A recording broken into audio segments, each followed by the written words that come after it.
All right, let's get started. All right, I want to talk to you guys about this right now, all right, team? So, most prospects don't walk away from personal training because they hate sales.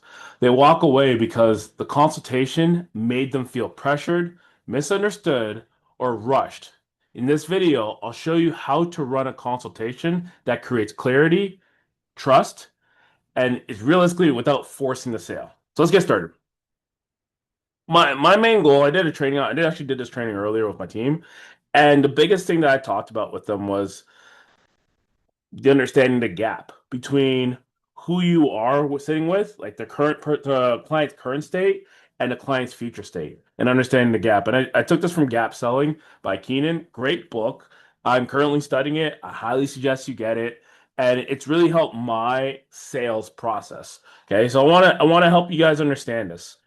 So when we're looking at gap selling and we're looking at being able to really focus on the consultation and how to not create pressure, the main thing that I focus on is current state, the gap, and then what's the person's future state. So when we're looking at the current state, here's what we're looking at. Where are they now? What are they currently doing? What isn't working? How long has this been happening? What barrier keeps them from getting in their way? And how is this problem affecting their life? So when someone comes in and they say, I want to lose 20 pounds, okay? That's the current state. Now, when we're talking about the future state, where do they want to be? What result do they want? Why does it matter? Why do they want it? How would their life be different? What would success allow them to do? So now when we're looking at this is their future state. So now they say they want to lose weight. They're 20 pounds overweight currently. They want to lose 20 pounds. So let's use numbers. So they're 220 pounds. They want to go to 200 pounds. Now you want to understand the gap, the difference between their present and their desired future, their barriers preventing progress, the personal consequences of remaining where they are, the support required to create that lasting change. This is very important because if you don't understand the gap of their current state and their future state, you're not going to understand how to help them. Like the gap is the most important thing because this is understanding what's the barrier for preventing progress. Like if the idea is this, if everyone can lose weight and get results, they would have done it already. So what's stopping them from doing it? The goal isn't automatically a problem we're solving. Trainers must uncover why the goal matters and what happens if nothing changes. So, the idea of gap selling realistically is just focusing on what is the gap between the current state and the future state. So, you want to ask questions to uncover the real problem. Okay. All right. So here are some questions I'm going to help you understand as you go through the consultation piece. Okay. So we're looking at the consultation piece.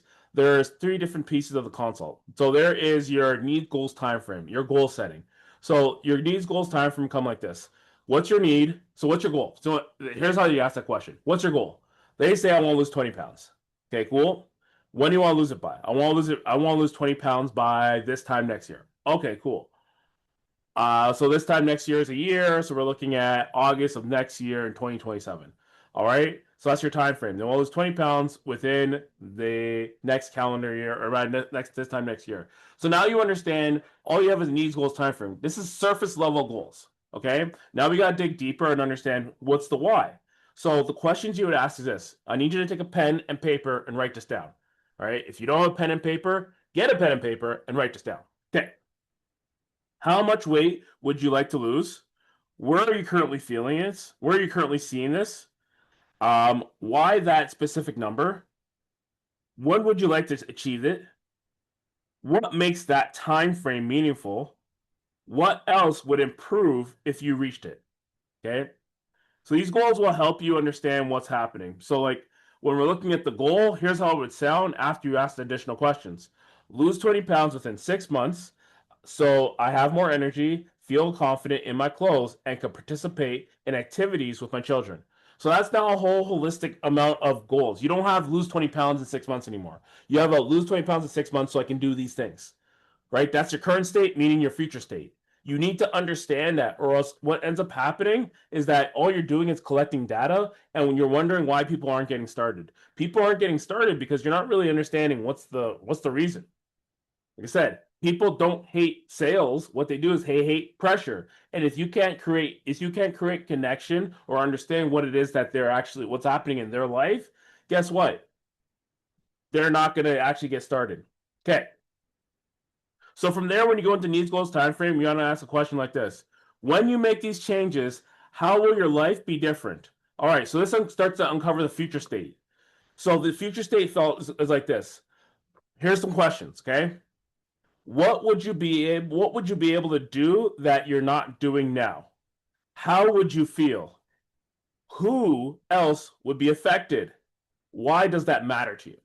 Okay, so why you want to be able to say stuff like this is when you're going into that consultation, you want to understand what's the future state they want to paint. You want to ask additional questions in your consult, because the consult that you're asking, like when you say, when you make these changes, how will life be different? That's a question. Now they'll answer it. Generally speaking, you'll get a question, you'll get the answer, you'll get, I don't know, or you'll get, I would have lost weight and I feel good. Like that's not enough information. That's not enough information for someone to say, yeah, I want to buy train. So now here's the next question you guys can ask. On a scale of 1 to 10, how important is this to you? What this measures is urgency, but trainers should not stop at the number. So now it's like if someone says anything but 10, you want to ask additional questions. So questions like this. Let's say the prospect says 7. So here's some questions you can ask. Why is it a 7 and not a 4? What would need to happen for it to become a 9? Why does this need attention now? You want to avoid asking why isn't it a 10? That can make the prospect defend why the goal isn't important. Like realistically, instead of asking why isn't it a 10, and this is something I used to do a lot, which is why isn't it a 10? And I used to coach my trainers on it, and then I realized I'm like, well, okay, I know that some people don't like 10. Like they don't like putting 10 out of 10 on things. So it's like, I get it. So instead of challenging them and saying, why is it not a 10?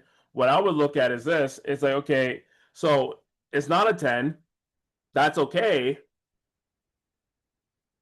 You said a 7. Why not a 4? And get them to defend their 7. What you're doing at that point is you're getting them to sell themselves on why this is important. And if a client can't sell themselves on why this is important, you are not going to sell them on it. Okay, next question is this. How long have you been attempting to achieve these goals? This explores the current state and duration of the problem.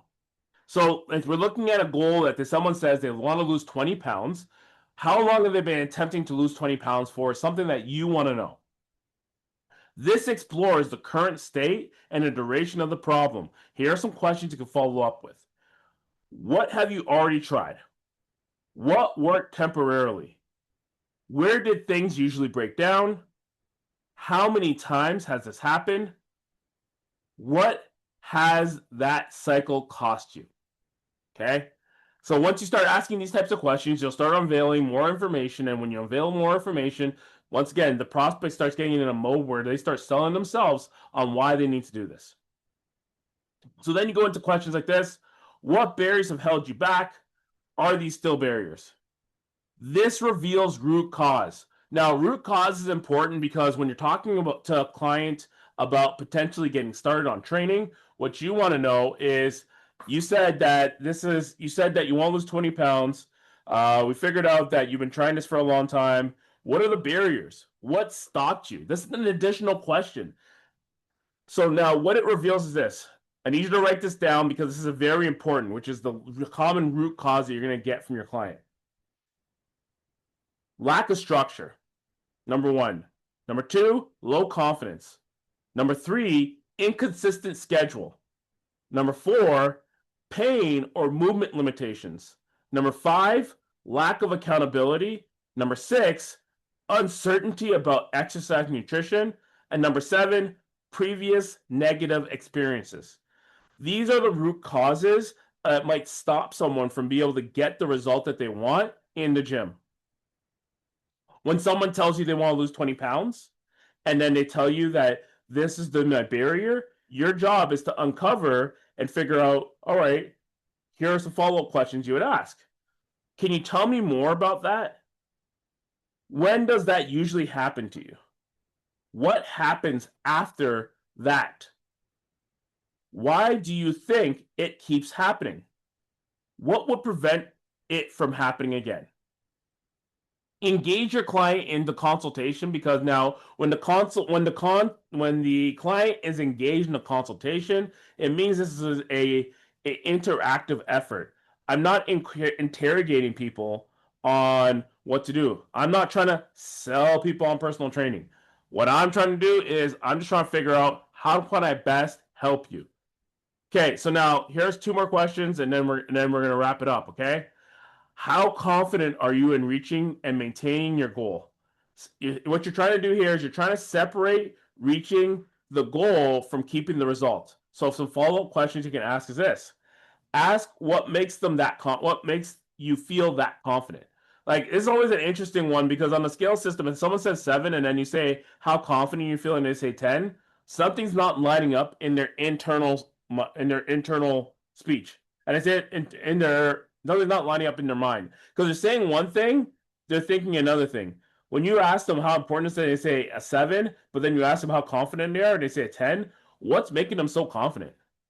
And the challenge is not a matter. I'm not trying to put you down and make you feel worse. But what I really want to know is like you just told me you're 10 out of 10 confidence. What creates doubt? Explore doubt. Doubt's always an interesting one, because doubt comes up in very interesting ways. Like, someone might be very confident to tell you that they're a 10 out of 10, but really experiencing doubt. So you want to understand what creates that said doubt. And then from there, what support would increase your confidence? This is an important one as well, because you want to understand, how can I best support you? And what would make this attempt different from the previous ones? That one's an interesting one, because at the end of the day, the longer that you are in this game, this fitness industry game, personal training game, you're going to realize that you're going to meet people who have tried a lot of things. Your main goal is not to sell them on training. Your main goal is to figure out what have they tried before in the past, and figure out how can I help you this time. Okay, last question is, what do you need from me to make it possible for you to succeed? This helps the prospect describe the solution in their own words. So what you want to follow up with is this: what type of accountability works best for you? Where do you need the most guidance? What would you expect from a coach? What would make this feel like a successful investment? Now, these are important questions, because now when we're looking at being able to get yourself into the point where your people aren't feeling pressure when you are really working with them, your main goal is just to focus on, like, what results do you need from me? How do I best help you? And like I said, your main goal is to identify the current state, look at the future state, understand the gap, and then from there, describe the gap to that person. Okay. So you guys have written this down. What I want you to do. So, like, this is pretty much what I want you to do, because I want to end this video here. Okay. I want you to take a look at this. I want you to commit and be accountable for, let's say, anywhere between, it won't take you that long, but here's what we're going to do. I want you to write down one question. So number one question you'll start using immediately. So I gave you a lot of questions, and the thing is this: like, I gave you a lot of questions. You're gonna need to rewatch this video, because the goal is not to, like, take in all the questions and be like, all right, I'm gonna use them all. Like, that's not how this works. And it doesn't work like that, because if I say, here's the question I want you to understand, team, like, listen to me. The idea is that if I give you these questions and I say, here are a bunch of questions you can go through, the goal is not to memorize every question. The goal is to start making this seem like this is what I do, right? And the only way you can do that is, like, The next consult you have, practice one question. One habit you'll stop, such as presenting too early. This happens a lot, and this is what I would utilize as a constraint. I'll create constraints in my consultation efforts to make sure that when I'm going about trying to get results of people, I make sure people I don't try and oversell, not oversell. I don't try to overstep. A lot of times, what I've seen in the past is I'll see trainers go about, and someone will come in and say, "I want to work with a trainer. I don't need to do I don't need to do all this stuff. I just want to know the price." And you say the price like, okay, cool, thank you. What was the point of that? I say this from a point of view that at that point, if that person bought right now, what are you gonna do next? Consult? You're gonna do the assessment next? Don't skip steps. Sales is sequential, and because it's sequential, it happens in a sequence. And your job, as someone who does sales, is to understand your sequence of your sales and start from the top. So if someone says, "I want to know the price," you don't cut to the price. You say, "I hear you about the price. We'll get there in a bit, but before we go to the price, let's actually just talk about like what it is you want." And someone's really hemming and hawing over what's the price, what's the price, what's the price. It's like you give them a range of price. The range of prices between X and Y. But and then reframe with another question. The range of price between X and Y, what I really want to understand is what is it that you really want? What is really motivating you to ask me about the price? Reframe the question. Ask a question back. The person asking the question is the person in charge. So like answer a question, reframe with another question. Okay. The next consultation, what I want you to do is I want you to do it in your next consult. I want you to understand where you're going to practice the process. Your next goal, realistically, is to focus on when I can actually use this. The next consultation, when is the next time you're going to actually practice the process? That's what I want you to do. This is your follow-up plan. So between now and next week, I want you to use the process in every consult. Bring one completed goal setting section to the next meeting that we have. And I want to review with the notes that we currently have. Are you getting better at identifying the current state versus the future state and the barriers and impacts that someone's having? And are you getting better at the gap? Okay. I want you to focus on role play with anyone and another coworker. The best way to get better at all this is really going to be role play. And the issue is that, like, see how I'm wearing Michael Jordan? This guy right here was practice. He talks about being practicing so hard that when you're in a game, doesn't feel like practice. I think that was Deion Sanders actually. But here's what I want you to do. I don't want you to present personal training when you only understand the goal. I want you to diagnose the gap first. When the prospect feels understood, your recommendation feels like a solution instead of a sales pitch. And from there, the prospect will no longer feel pressure because and they won't feel like they're being sold to because what you did is you identified what they actually need and they actually sold themselves. Okay? All right, team, that's it for today. Thank you so much for tuning in. Make sure you send this to one of your personal training friends who want to learn more about sales and communication and being able to gain clients and keep clients for longer term. I got a course coming out in September. It's called Consults That Convert. I'm going to drop the link in the description. It's a Google form. What you can do there is you can go check out that Google form, type in your name, type in all your information in there, and as soon as the email gets launched for the course, you're going to get 50% off that course if you're in that Google Sheet before I lock it off at the end of this month. Thank you so much, guys. You have a great day. Peace.